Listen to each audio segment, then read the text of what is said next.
बच्चों हम लोग सॉल्व कर रहे थे चैप्टर इलास्टिसिटी के न्यूमेरिकल्स। दो वीडियोस में हम लोगों ने लगभग 5 क्वेश्चंस को सॉल्व किया। हम लोग आराम आराम सॉल्व करेंगे और किसी भी तरीके की जल्दबाजी नहीं करेंगे। ये न्यूमेरिकल्स का आज लास्ट वीडियो है, इसमें हम लोग दो न्यूमेरिकल्स को सॉल्व करेंगे और इसी के साथ ही हम लोग इस चैप्टर को फिनिश करेंगे और अगले वीडियो से हम लोग एक नया चैप्टर स्टार्ट करेंगे। बच्चों दो न्यूमेरिकल्स ही सॉल्व कर रहे हैं तो ये वीडियो तो नहीं, मेरे ख्याल से मुझे शॉर्ट वीडियो बोलना चाहिए, ठीक है ना। वैसे हम लोग चलते हैं सीधे न्यूमेरिकल्स पे, ज़्यादा बातें नहीं करते, सॉल्व करते करते बातें करेंगे। एक न्यूमेरिकल लिखा हुआ है, बहुत ही इंपॉर्टेंट न्यूमेरिकल है, ठीक है ना। रबड़ की एक डोरी से 100 ग्राम तक भार लटकाने से डोरी की लंबाई बढ़कर 60 सेंटीमीटर हो जाती है तथा 120 ग्राम भार लटकाने पर 70 सेंटीमीटर हो जाती है। तो डोरी की प्रारंभिक लंबाई ज्ञात कीजिए और कितने भार से डोरी की लंबाई 74 सेंटीमीटर हो जाएगी। बच्चों देखो न्यूमेरिकल्स का क्या होता है ना कि सबसे पहले वाली वीडियो में हम लोगों ने बहुत ही सिंपल से न्यूमेरिकल्स को सॉल्व किया, ठीक है। फिर थोड़ा सा लेवल को अपडेट किया, ठीक है, और इसमें थोड़ा सा लेवल और ज़्यादा अपग्रेडेड है। तो इन वाले न्यूमेरिकल्स को हम लोग कैसे सॉल्व करेंगे। सिर्फ दो ही न्यूमेरिकल्स हैं, मैंने बुक्स में देखे तो मुझे ये दो न्यूमेरिकल्स अच्छे लगे, सिंपल भी हैं, थोड़े से लेवल इनका अपग्रेडेड है। तो आप लोग इन न्यूमेरिकल्स को देखें और बताइए कि कैसे लगे हैं, ठीक है। और सॉल्व किया करें बच्चों, आप लोग घर पे रिवीजन ज़रूर किया करें इन चीज़ों का, ठीक है। तो जैसे कि उन्होंने कहा कि रबड़ की एक डोरी से 100 ग्राम तक भार लटकाने से डोरी की लंबाई बढ़कर 60 सेंटीमीटर हो जाती है। मतलब रबड़ की एक डोरी है जिसमें कुछ भार लटका दिया गया है, कितना 100 ग्राम। तो हमें m1 कितना मिला, सोल्यूशन लिखते हैं। m1 है हमारा 100 ग्राम, ठीक, 100 ग्राम्स उन्होंने लटकाया, तो जिससे डोरी की लंबाई बढ़कर 60 सेंटीमीटर हो जाती है। बच्चों देखो डोरी की जो लंबाई है वो पहले कुछ रही होगी, फिर उस पर जब 100 ग्राम भार लटकाया गया तो और बढ़ गई। तो बढ़ने से जो टोटल लेंथ है, यहाँ पे इस टोटल लेंथ की बात कर रहा है, ना कि केवल डेल्टा एल की। बच्चों ये बात ध्यान रखेंगे हम लोग, ठीक है ना। यहाँ पे टोटल लेंथ वो बता रहा है कि 60 सेंटीमीटर हो जाती है। तो टोटल लेंथ कितनी होती है, जो हमारी इनिशियल लेंथ है एल प्लस डेल एल, ठीक है, ये कितनी हो जाएगी 60 सेंटीमीटर, ठीक। अब क्या कह रहा है, तथा जब 120 ग्राम भार लटकाते हैं तो 70 सेंटीमीटर हो जाती है। अब उन्होंने एक और कंडीशन दे दी, चलो यहाँ पे ऐसे कर लेते हैं कि अब अगर हम लोग भार 100 की जगह पर 120 कर दें तो इसे m2 मान लें, कोई दिक्कत नहीं है। 120 ग्राम अगर भार लटकाते हैं तो जो लंबाई है वो हो जाती है 70 सेंटीमीटर, यानी कि यहाँ पर भी L प्लस डेल L। अच्छा देखो बच्चों यहाँ पर लंबाई अलग और यहाँ पर लंबाई अलग, हम लोग कंफ्यूज ना हो इसलिए क्या करेंगे, यहाँ पर डेल L1 ले लो, यहाँ पर डेल L2 ले लो। अब L1 और L2 क्यों लिया, वो सॉरी डेल L1 और डेल L2 क्यों लिया, हम लोग L1 और L2 भी ले सकते थे, लेकिन ऐसा नहीं है। अरे भाई डोरी तो हमारी वही पुरानी वाली ही है ना, हम लोगों ने क्या किया है, बस वेट 100 की जगह पर बढ़ा के 120 ग्राम कर दिया है। तो L प्लस L2 कितना हो जाएगा 70 सेंटीमीटर, ठीक है ना। इतनी बात समझ में आई। देखो जो क्वेश्चन में दिया गया है हम पहले उसी को नोट कर रहे हैं। आगे कह रहा है कि डोरी की प्रारंभिक लंबाई ज्ञात करनी, मतलब हमें इस L की वैल्यू फाइंड करनी है कि व्हाट इज द L, कि इसमें कितना 100 ग्राम हमने जब लटकाया तो कितनी हो गई 60, और यहाँ पर जब हमने 120 ग्राम लटकाया तो भैया कितनी हो गई 70।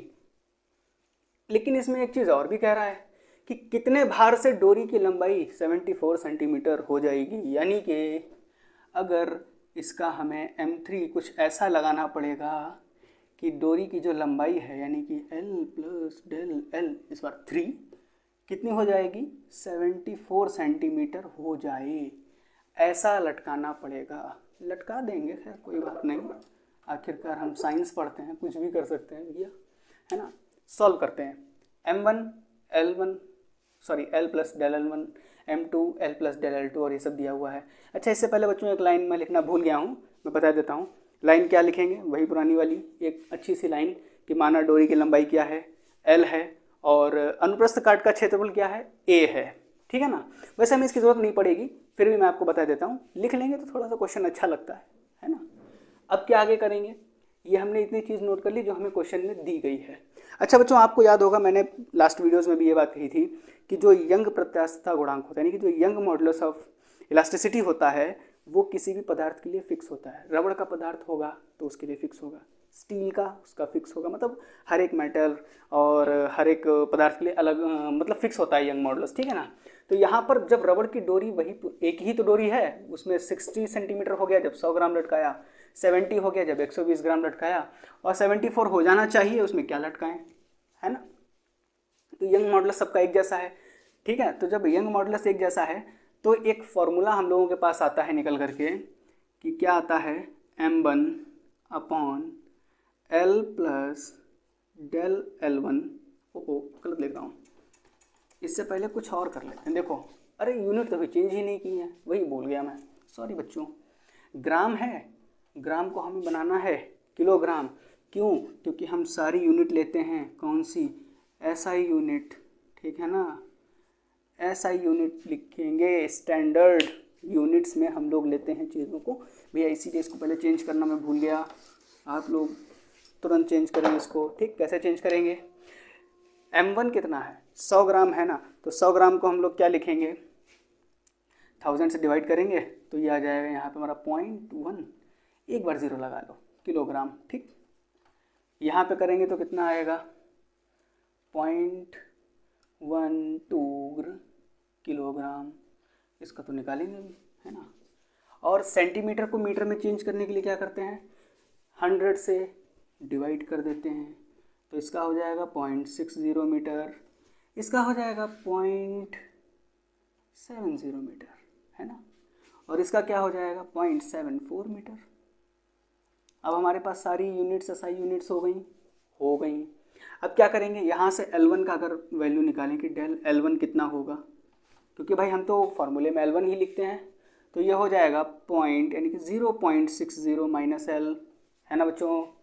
इधर वाले पे आओ, हाँ ठीक तो है।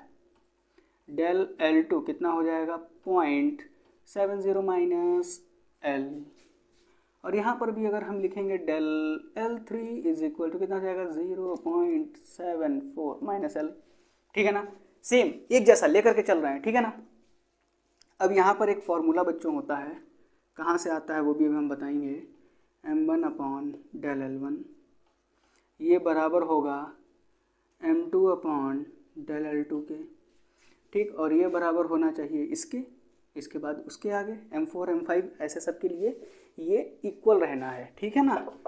क्योंकि इन लोगों के यंग मॉडुलस कैसे होंगे, बराबर होंगे ना, क्योंकि रबड़ तो एक ही है ना, वही रबड़ का वायर, उसके लिए यंग मॉडुलस कैसा होगा, एक जैसा होगा ना बच्चों। अब ये फार्मूला आया कहाँ से, तो ये फार्मूला आया है हमारा y is equal to mg/l upon del L A से आया है, mg/l upon del L A से आया है, ठीक है ना।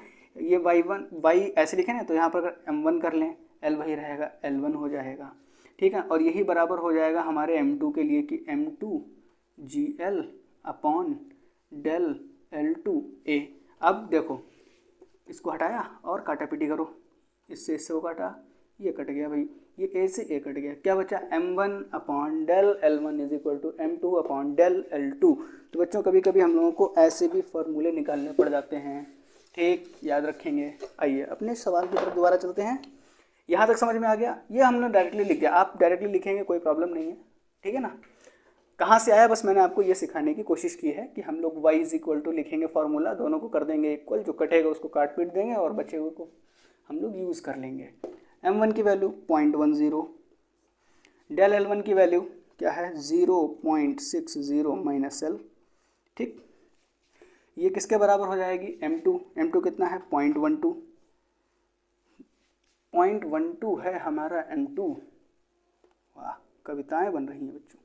और इसको लिखेंगे हम लोग 0.70 माइनस L, बात समझ में आ गई यार, रिकॉर्डेड वीडियो है, तुम क्या भी बताओ, कमेंट में बताना बात समझ में जहाँ पे ना आए, ठीक है ना।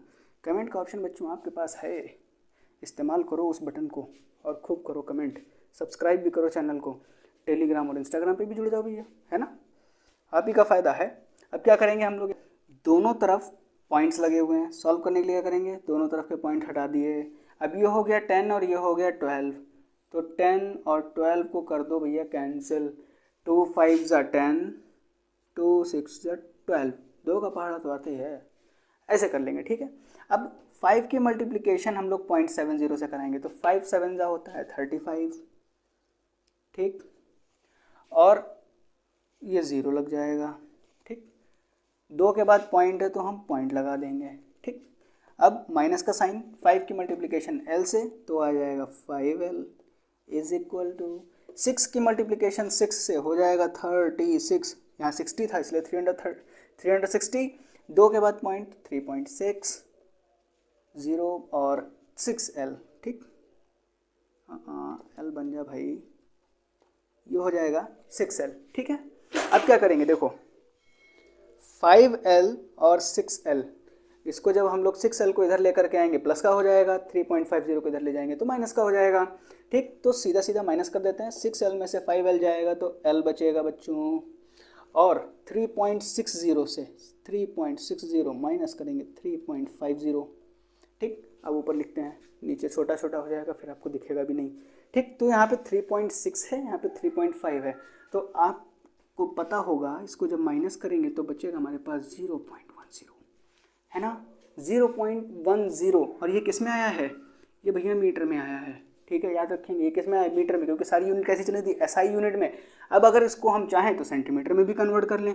क्या करते हैं कन्वर्ट करने के लिए, 100 से मल्टीप्लिकेशन करते हैं। जैसे ही हम लोग 100 से मल्टीप्लिकेशन करेंगे आंसर आ जाएगा 10 सेंटीमीटर, ठीक है ना। जैसे ही 100 से कर दी मल्टीप्लिकेशन तो L इज इक्वल टू कितना आ गया, 10 सेंटीमीटर। बच्चों बात समझ में आई। ये तो हो गया हमारा फर्स्ट पार्ट कंप्लीटेड, ठीक। ये हमारा कौन सा पार्ट कंप्लीट हुआ, ये हमारा फर्स्ट पार्ट कंप्लीट हुआ जहाँ पर L इज इक्वल टू हो जाएगा 10 सेंटीमीटर।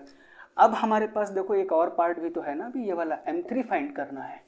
कैसे फाइंड करेंगे M3 को, तो देखो M3 को फाइंड करने के लिए भी हम लोग इसी वाले फार्मूले का यूज़ कर लेते हैं, M1 upon del L1 is equal to M2 upon del L2 is equal to M3 upon del L3 is equal to M4 upon del L4, और आगे M5 फिर M6 फिर M7। इतना बड़ा बोर्ड भी नहीं है, बाहर भाग जाओ, अंदर आ जाओ, है ना। अंदर आकर के बात करते हैं, हंसी मजाक ज़्यादा नहीं बच्चों, है ना, वो भी चलता रहेगा और पढ़ाई भी चलती रहेगी। आराम आराम पढ़ाई करेंगे, अभी अप्रैल हुआ है, धीरे धीरे पढ़ेंगे, सब कुछ पढ़ेंगे, है ना। और इंटरेस्टिंग टॉपिक्स हम लोग पहले पढ़ेंगे ताकि आपका भी इंटरेस्ट बना रहे कि भैया साइंस कितनी इंटरेस्टिंग है। मुझे तो भाई साइंस बहुत ही ज़्यादा इंटरेस्ट लगता है साइंस के अंदर, इसीलिए भैया मैं साइंस पढ़ाता हूँ, ठीक है ना। और ऑनलाइन ही नहीं बच्चों, हम लोगों ने शाहजहाँपुर में अपनी ऑफलाइन कोचिंग भी खोली हुई है, तो हम लोग वहाँ भी पढ़ाते हैं। तो अगर शाहजहाँपुर वालों मेरी वीडियो देख रहे हो तो एक बार कोचिंग ज़रूर आकर के देखो, वहाँ आपको और ज़्यादा मज़ा आएगा, क्योंकि वहाँ पर आप मुझसे तुरंत ही सवाल भी पूछ सकते हो कि सर ये नहीं समझ में आया भैया, वो नहीं समझ में आया, तो आपके तुरंत डाउट्स भी क्लियर हो जाएंगे, ठीक है ना। या अगर आपका कोई ऐसा फ्रेंड हो, रिलेटिव्स हों जिनके बच्चे शाहजहाँपुर में रहते हो, तो उनसे कहो एक बार हमारी कोचिंग में ज़रूर आएँ, है ना। तो L is equal to 10 centimetre, ये हो गया। अब सेकंड पार्ट, ठीक है, सेम फार्मूले से सॉल्व करेंगे, कोई भी नया फार्मूला नहीं। क्या लिखेंगे, अब देखो बच्चों, इसमें चाहे आप M1 को जो है M3 के इक्वल में ले लो, या M2 अपॉन L2 को M3 के इक्वल में ले लो, मतलब लिख सकते हो, ठीक है ना, क्योंकि सब इक्वल के साइन में सब एक बराबर ही हैं। तो हम लोग फिलहाल M1 ले लेते हैं, M1 upon del L1 is equal to M3 upon del L3, है ना। ये मुझे बेस्ट लगा तो मैंने ये ले लिया। M1 की वैल्यू कितनी है, 0.10, है ना, और डेल L1 अभी हम लोगों ने निकाला था 0.60 माइनस L, ठीक। अच्छा ये तो हो गया। अब आगे की बात अगर यहाँ पे हम लोग करते हैं कि M3 कितना है, तो M3 तो बच्चों हमें फाइंड ही करना है अपॉन डेल L3 कितना है। तो डेल L3 हम लोगों ने यहाँ पे लिखा था, del L3 is equal to 0.74 minus L, है ना, यही तो लिखा था। और L हमारा कितना आया था, 10 सेंटीमीटर, या कहें तो 0.10 मीटर, ठीक है। तो यहाँ पर हम पहले इसको रख करके L3 वैल्यू फाइंड कर लेते हैं ताकि थोड़ा सा क्वेश्चन आसान हो जाए। 0.10 लिख दिया। अब जब इसको हम लोग माइनस करेंगे तो क्या आएगा बच्चों, आपको पता है 0.64 आएगा, वो भी कैसा, सेंटीमीटर में आएगा। ओ मीटर में आएगा भाई, है ना, मीटर में आया। इसको कर दिया हम लोगों ने जब कन्वर्ट, तो अब हम यहाँ पे हम लोग लिख देंगे 0.64, है ना। अच्छा बच्चों यहाँ पर भी तो हम कर सकते हैं ना, तो मैं ये कैसे भूल गया, चलो इसको भी कर ही लेते हैं, ठीक, आसान सा हो जाएगा। जब L की वैल्यू है हमारे पास तो वैसे ही रखेंगे। तो देखो यहाँ पर क्या करेंगे, 0.60 माइनस एल है, तो 0.60 माइनस एल कितना भी हम लोगों ने निकाला था 0.10, तो कितना आ जाएगा 0.50 है ना मीटर, 0.50 मीटर आ जाएगा। तो हम लोग यहाँ पे डेल L1 की वैल्यू लिख देंगे 0.50 मीटर। ठीक, अब फिर से वही देखो, दो के बाद पॉइंट, दो के बाद पॉइंट, सॉरी दो से पहले पॉइंट, ठीक है, हटा दिया। M3 को यहीं पे छोड़ दो, इसको इधर ले आओ मल्टीप्लिकेशन में। चलो क्या करते हैं हम लोग, 10 मल्टीप्लाई बाई 0.64 और अपॉन में लिखेंगे हम लोग 50 इज़ इक्वल टू M3। ठीक, इतनी सी बात समझ में आई, बिल्कुल आई। 10 1 ज़ा 10, 10 5 ज़ा 50, और जब 5 की मल्टीप्लिकेशन हम लोग 0.64 से कराते हैं तो क्या आएगा, सबसे पहले पॉइंट लगा दिया, फिर 5 1 ज़ा 5 हो जाएगा। ठीक, 1 बचा, 14 हुआ, 5 2 ज़ा 10 हुआ, 4 बचा, पॉइंट हम लोग पहले ही लगा चुके हैं, तो 5 8 ज़ा 40 यानी कि 0.128 किलोग्राम। ठीक, अब ये 0.128 किलोग्राम क्या आया है, हमारा M3 की वैल्यू आई है। ठीक, अब क्या करें, अगर M3 को हम लोग चेंज कर दें किस में, ग्राम में, तो ग्राम में कैसे चेंज होता है, मल्टीप्लाई बाय 1000 ग्राम। ठीक, और हमारी किलोग्राम की यूनिट किस में चेंज हो जाती है, ग्राम में। तो जब 1000 से मल्टीप्लाई कर देंगे तो आंसर आ जाएगा 128 ग्राम्स। उफ, हो गया ये सॉल्व। बच्चों क्वेश्चन बहुत ही अच्छा है, ठीक है, बहुत ज़्यादा लेंथी नहीं है, बस थोड़ा सा समझना है, दिमाग लगाना है, शांत दिमाग से करना है ना। इस क्वेश्चन को आप लोग सॉल्व करें, ठीक है, इसको नोट करें, समझें, तब तक मैं नेक्स्ट क्वेश्चन नोट करता हूँ, ठीक है, ताकि आपका टाइम थोड़ा सा कम ख़राब हो और जल्दी से वीडियो ख़त्म करें। बच्चों अगला सवाल बहुत फटाफट नहीं करेंगे, आराम आराम ही करेंगे क्योंकि अभी हमारे पास टाइम है भाई अच्छा खासा।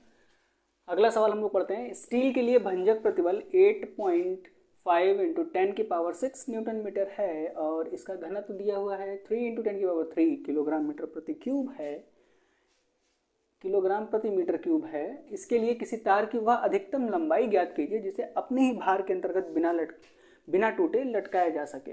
अब वो कह रहा है कि एक स्टील का जो है भंजक प्रतिबल दिया गया है। बच्चों भंजक प्रतिबल क्या होता है, हम लोगों ने सबसे पहली वाली क्लास में ही पढ़ा था जिस टाइम हम लोग इलास्टिसिटी पे बातें कर रहे थे कि भंजक प्रतिबल किसी भी धातु का या किसी भी पदार्थ का वह प्रतिबल होता है जो बिना टूटे, जिस पर जो है मतलब ब्रेकिंग स्ट्रेस बोलते हैं जिसको। ब्रेकिंग स्ट्रेस का मतलब कि अगर उससे ज़्यादा वज़न कर दिया गया तो हम टूट जाएंगे, बिखर जाएंगे भैया, है ना।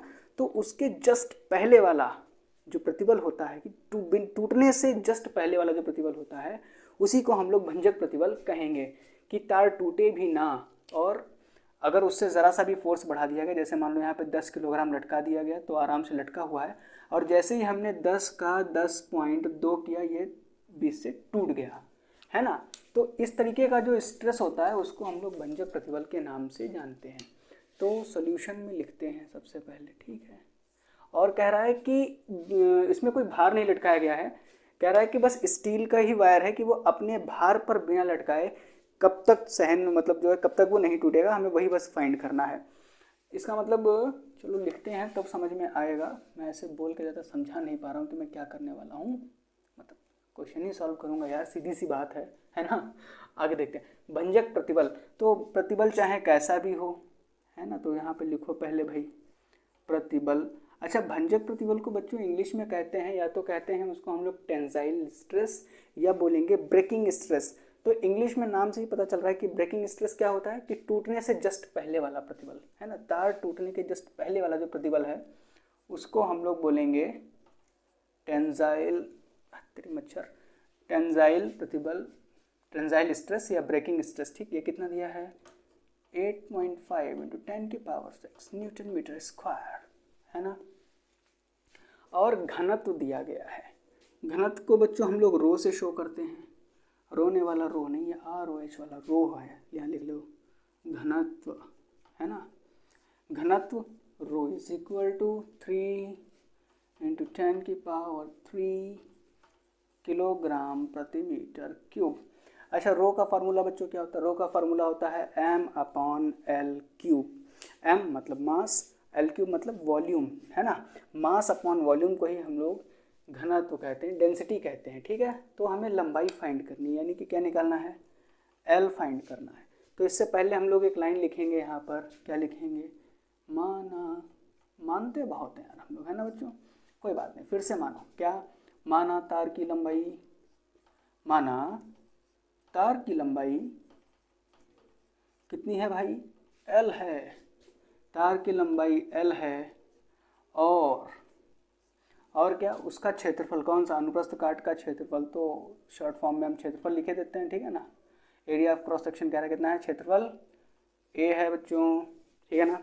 अब आते हैं अपने, अब इसका वेट भी तो निकालना पड़ेगा ना, तो लिखेंगे तार का भार, ठीक है। क्या लिखेंगे? तार का अपना भार। अरे भाई उसका खुद का भी तो कुछ भार है ना, अपना भार। और यहाँ पर हम लोग भार को W से शो करते हैं, ठीक है ना। तो W, अच्छा ये स्मॉल नहीं है बच्चों, कैपिटल W होगा भाई, ठीक है। कैपिटल W से शो किया। अब ये क्या होता है? भार जो होता है, भार को हम लोग लिखते हैं mg से, भार को लिखते हैं हम लोग mg से, और m हमें फाइंड करना है, रो हमें दिया गया है, रो इज इक्वल टू होता है m/l क्यूब, ठीक है ना। ओ सॉरी, m/l क्यूब ना लिखें यार, m/v लिखें, v फॉर वॉल्यूम, ठीक है ना।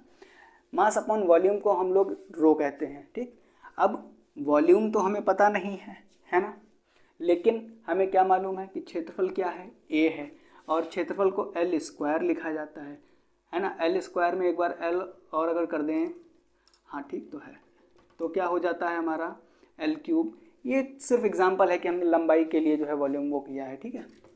तो इसी तरीके से इसमें क्षेत्रफल a दिया गया है, लंबाई l हमने मान रखी है, तो v की जगह पर al लिख सकते हैं, बिल्कुल लिखेंगे, ठीक है ना। और ये रो, ठीक। m निकालना है तो m इज इक्वल टू क्या हो जाएगा यहाँ से? रो al, ठीक है, यही तो हो जाएगा, rho al, m is equal to, और भार क्या होता है? mg होता है, तो m की जगह पर हम क्या लिखेंगे? रो al मल्टीप्लाई बाई g, ठीक है ना। ये आ गया हमारा भार, क्या आ गया? रो al मल्टीप्लाई बाई g, ये हमारा भार आ गया। अच्छा, निकालना क्या है? तार की लंबाई हमें फाइंड करनी है, ठीक है ना। रेस करते हैं, ठीक है ना, यहाँ से इसको रेस करते हैं और आगे लिखते। देखो, तार का अपना भार है रो al, तो फिर इसका अपना कुछ प्रतिबल भी तो लग रहा होगा इस भार के कारण, है ना भाई। जब तार को हमने जैसे कि भार निकाला, तो भार हमारा आ गया रो al। अब इसको जब हम इस तरीके से लटकाएंगे कुछ यूँ, अरे मार्कर है, इसको तार मान लो भाई, ठीक। ऐसे करके जब इसको लटकाएंगे तो क्या होगा? कुछ भार के कारण इसका प्रतिबल आएगा ना, कुछ स्ट्रेस आएगा। तो हम लोग पहले वो स्ट्रेस भी फाइंड करते हैं। देखो यहाँ पर भार के कारण प्रतिबल। अब बच्चों प्रतिबल के लिए आपको पता ही है हम लोग क्या करते हैं, प्रतिबल यानी स्ट्रेस निकालने के लिए हम लोग क्या लिखते हैं? W upon A। W upon A क्या होता है हमारा? प्रतिबल का फॉर्मूला होता है। W कितना है? ये देखो लिखा हुआ है AL रो G। पलट के क्यों लिखा है पता चल जाएगा, वैसे किधर से भी लिख दो बच्चों, सब मल्टीप्लिकेशन में है तो एक ही जैसा है ना। तो A से A हो जाएगा कैंसिल, और हमारा प्रतिबल क्या बचेगा? L रो G, ठीक। ये आएगा हमारा प्रतिबल, ठीक। और अभी हम लोगों ने लिखा था यहाँ पर कि ये भी प्रतिबल है, और भंजक प्रतिबल हम लोगों को दिया गया है 8.5 इंटू 10⁶ न्यूटन मीटर स्क्वायर। तो बच्चों चाहे प्रतिबल हो या भंजक प्रतिबल हो, ठीक है ना, एक ही वायर के लिए है, तो ये दोनों क्या होंगे? आपस में इक्वल होंगे, बराबर होंगे ना।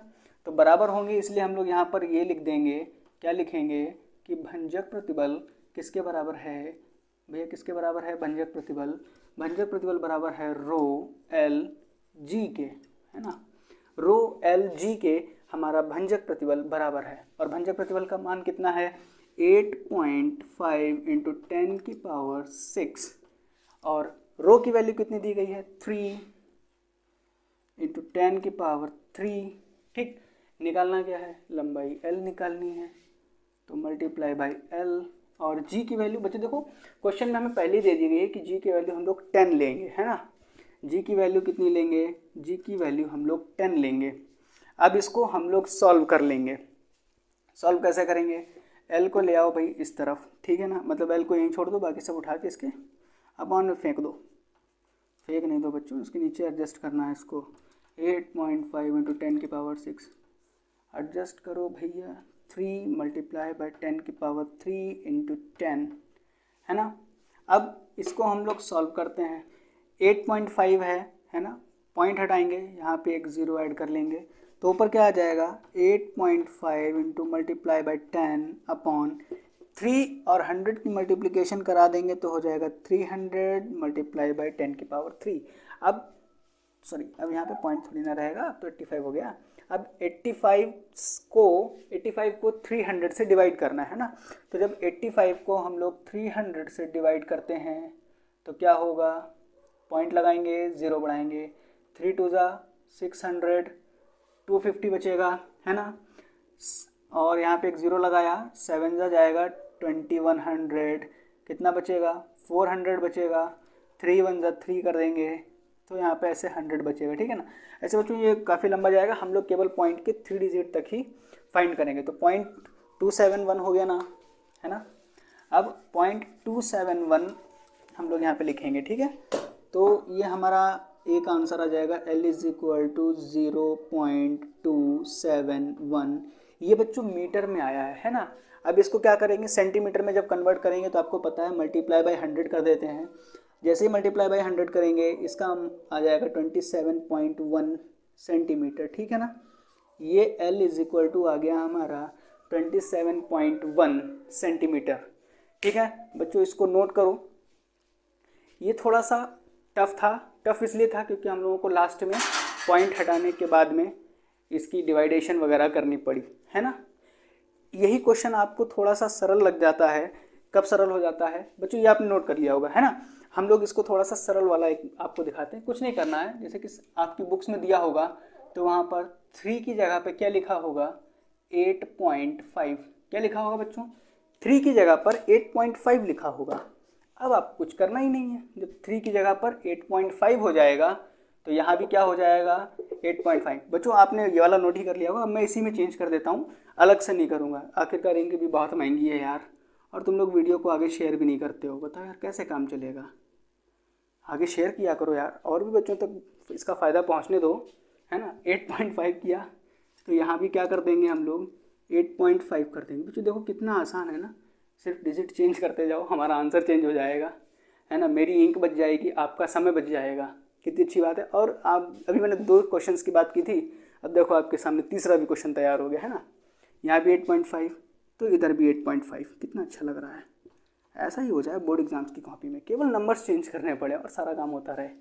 अब यहाँ भी 8.5, यहाँ भी 8.5। अब क्या, यहाँ से ज़ीरो हटा देंगे और ये इतना पूरा इरेज कर देंगे, इसकी हमें कोई भी ज़रूरत अब नहीं है। क्या है, थोड़ा सा इंक अपने लगा लेंगे।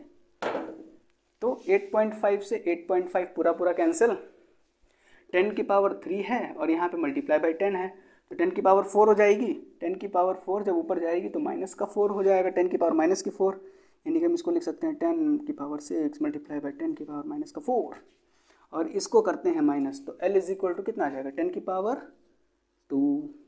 और जब 10⁻2 आ जाएगा तो 10⁻2 का मतलब है कितना हो जाएगा 100 मीटर।